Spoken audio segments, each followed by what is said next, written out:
Saya akan mulai dari sebuah firman Tuhan malam hari ini. Saya ajak kita membuka. Kalau saudara tidak bisa membuka juga, saudara bisa mendengarkan firman Tuhan yang akan saya bacakan, Bapak Ibu Saudara. Ya, saya berdoa sekalipun kita santai malam hari ini, tapi kita bisa tetap mendengarkan firman Tuhan. Kita bisa tetap pasang telinga kita, hati kita terbuka, dan saya percaya hati kita yang terbuka untuk kebenaran firman Tuhan, di situ adalah tanah yang subur, yang ketika benih firman Tuhan itu jatuh, benih firman Tuhan itu mengubahkan kehidupan kita. Amin, Bapak Ibu Saudara. Dimanapun saudara berada, saya percaya bahwa firman Tuhan itu tidak dibatasi oleh ruang dan waktu. Ya, dia sanggup menembus ruang dan waktu. Sekalipun saudara tidak mendengarnya secara langsung live, mungkin saudara dengar siaran ulang ya apa yang saya sampaikan pada saat ini, tapi bukan soal waktunya, tapi soal siapa yang disampaikan, saudara.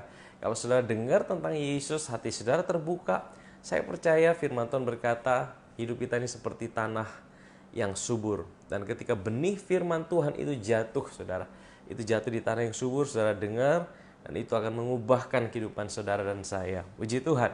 Siapapun saudara, dimanapun saudara, ya, saudara anak-anak Tuhan, ya, saya percaya bahwa Tuhan datang bukan untuk satu agama, satu nasi. Tuhan mencintai semua manusia. Amin, saudara. Saya berdoa biarlah malam hari ini Roh Kudus memberikan iman dalam hidup kita untuk bisa menangkap kebenaran firman Tuhan. Puji Tuhan, ya. Nah, saya akan bacakan satu ayat firman Tuhan di dalam Matius pasal yang ke-12, ayat yang ke-43 sampai ayat yang ke-45. Matius pasal yang ke-12 ayat yang ke-43 sampai ayat yang ke-45. Kembalinya roh jahat. Apabila roh jahat keluar dari manusia, ia pun mengembara ke tempat-tempat yang tandus mencari perhentian, tetapi ia tidak mendapatnya. Lalu ia berkata, aku akan kembali ke rumah yang telah kutinggalkan itu. Pergilah ia dan mendapati rumah itu kosong, bersih, tersapu, dan rapi teratur. Lalu ia keluar dan mengajak 7 roh lain yang lebih jahat daripadanya, dan mereka masuk dan berdiam di situ. Maka akhirnya keadaan orang itu lebih buruk daripada keadaannya semula. Demikian juga akan berlaku atas angkatan yang jahat ini. Nah, Bapak Ibu Saudara yang terkasih dalam Tuhan, seringkali ayat ini adalah ayat yang Tuhan Yesus sampaikan kepada orang-orang Farisi pada waktu itu, ya, ahli-ahli Taurat. Nah, apa yang Yesus gambarkan pada waktu itu dikatakan, bila roh jahat itu keluar dari seorang manusia, dan kemudian dia mengembara, dan kemudian kalau tidak diisi, ya, bersih, tidak diisi, kemudian roh jahat itu akan kembali, dan dia akan bawa 7 roh yang lebih jahat dan masuk ke dalam manusia itu, sehingga manusia itu akan semakin jahat, ya.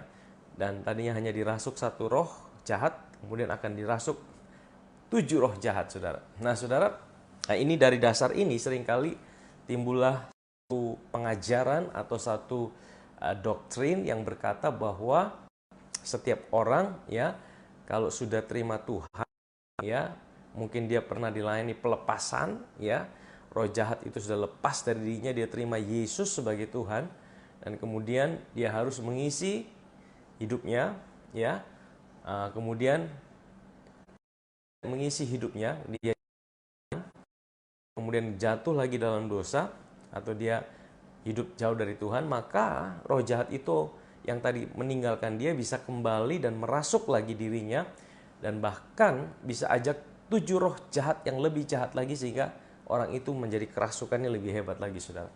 Nah, saudara, saya ingin bahwa kita melihat satu kebenaran di sini, ya. Ketika kita membaca firman Tuhan, kita harus melihat, ya, salah satu cara membaca firman Tuhan adalah kita harus bisa membagi firman Tuhan itu berdasarkan perjanjian. Kemarin saya share tentang suam-suam kuku, ya, apa yang Yesus katakan tentang suam-suam kuku, ya, tentang bagaimana seorang itu hidup ketika dia mencampurkan perjanjian baru dengan perjanjian lama, tengah, ya. Kadang dia suka perjanjian baru, dia suka perjanjian baru, kadang dia tidak tahu dia hidup dalam perjanjian lama, dia hidup dalam ketakutan, intimidasi.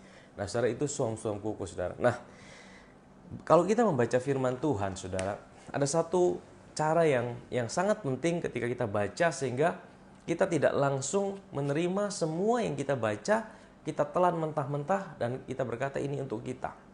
Saudara, kita harus, salah satu cara yang paling baik adalah kita harus tahu yang kita baca ini di dalam perjanjian lama atau perjanjian baru. Karena saudara, perjanjian lama dan perjanjian baru itu dibedakan dengan satu peristiwa yang membedakan yang sangat besar, saudara, ya. Dan saya mau bilang, perjanjian baru itu bukan dimulai dari Matius 1 ayat 1. Matius 1 ayat 1 itu masih perjanjian lama. Perjanjian yang baru itu dimulai setelah Yesus mati dan bangkit.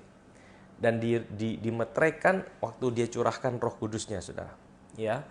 Dan itu adalah meterai dari sebuah perjanjian baru, yaitu Roh Kudus. Nah, saudara, artinya sebelum kematian dan kebangkitan Tuhan, bahkan di dalam zaman Yesus sendiri, dia masih hidup di dalam perjanjian lama, saudara. Sehingga ketika dia berjumpa dengan orang-orang, yang dijumpai adalah orang-orang perjanjian lama. Dan saudara tahu, sebelum kematian dan kebangkitan Tuhan, sebelum Yesus mati, darahnya tercurah, dan sebelum dia bangkit, semua manusia itu masih belum ada satupun yang mengalami yang namanya kelahiran baru, ya.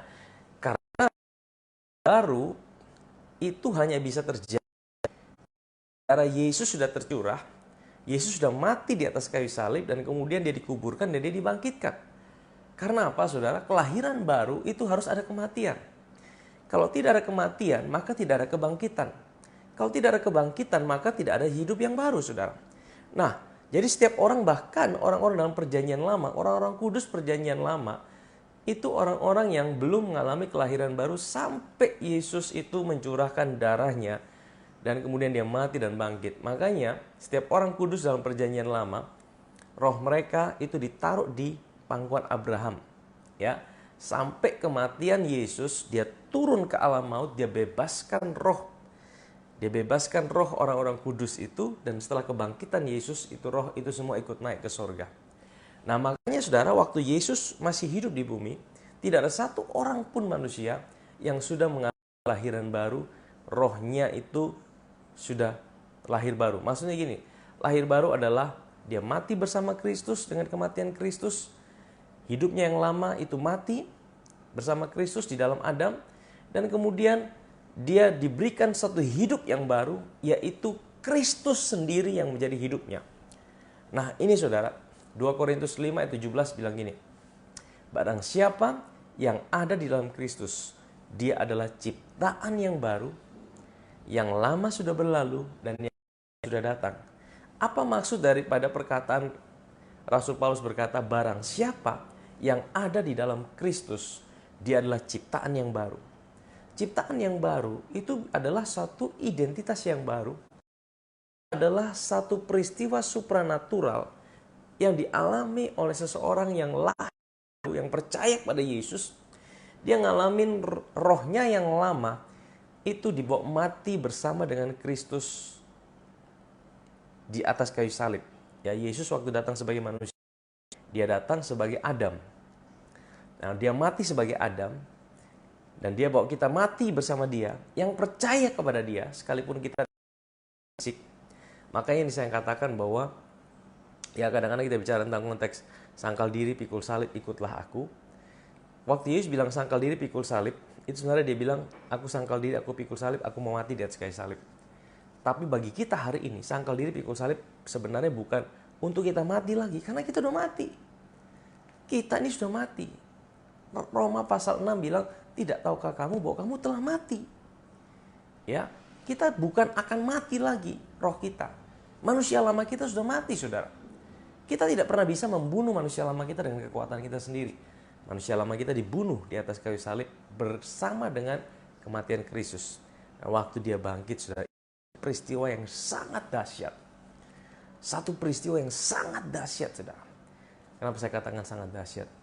Karena Tuhan membawa kita dipindahkan dari Adam masuk ke dalam ciptaan yang baru, yaitu Kristus. Nah, saudara tahu apa yang terjadi? Waktu kita dijadikan ciptaan yang baru, ya, roh kita itu menjadi satu dengan Kristus karena ciptaan yang baru. Dan kemudian apa yang kita dimeteraikan oleh Roh Kudus. Dimeteraikan oleh Roh Kudus. Dimeteraikan oleh Roh Kudus, saudara. Saudara tahu betapa amannya roh kita. Sehingga bagi seorang yang lahir baru, rohnya itu bukan hanya dia sendiri. Saudara bayangkan, Roh Kudus tinggal dalam dia, meteraikan dia. Dan rohnya itu adalah ciptaan yang baru. Kristus adalah hidupnya. Dan firman Tuhan bilang, Bapa pegang kita juga di dalam dia.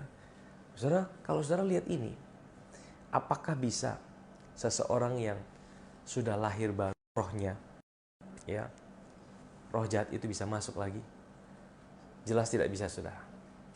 Saya mau katakan, seseorang Kristen yang sudah lahir baru, roh jahat tidak bisa lagi merasuki rohnya. Karena apa, saudara? Karena dalam roh kita yang lahir baru, itu bukan kita sendiri, tapi di situ berdiri Roh Kudus. Dan Roh Kudus itu tidak mungkin tinggalkan kita, karena dia meterai. Saudara, Thomas itu dicap sebagai kepunyaan Tuhan untuk selama-lamanya. Saya mau bilang Roh Kudus itu jaminan buat kita.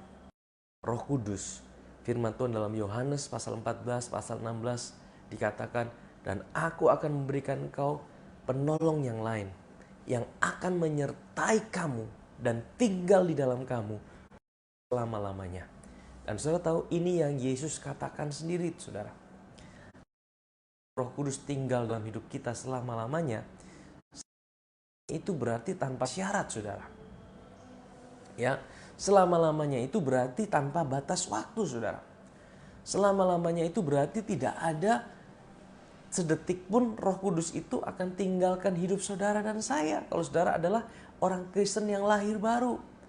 Kalau saudara tahu bahwa saudara adalah orang Kristen yang lahir baru, saya mau berikan jaminan berdasarkan firman Tuhan bahwa Roh Kudus itu tidak mungkin dan tidak akan tinggalkan saudara sedetik pun.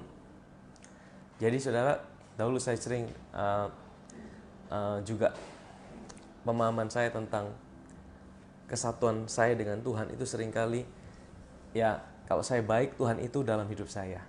Kalau saya tidak baik, dia akan tinggalkan saya. Nah, saudara, ini jadi bahaya, saudara. Pemahaman ini bahaya.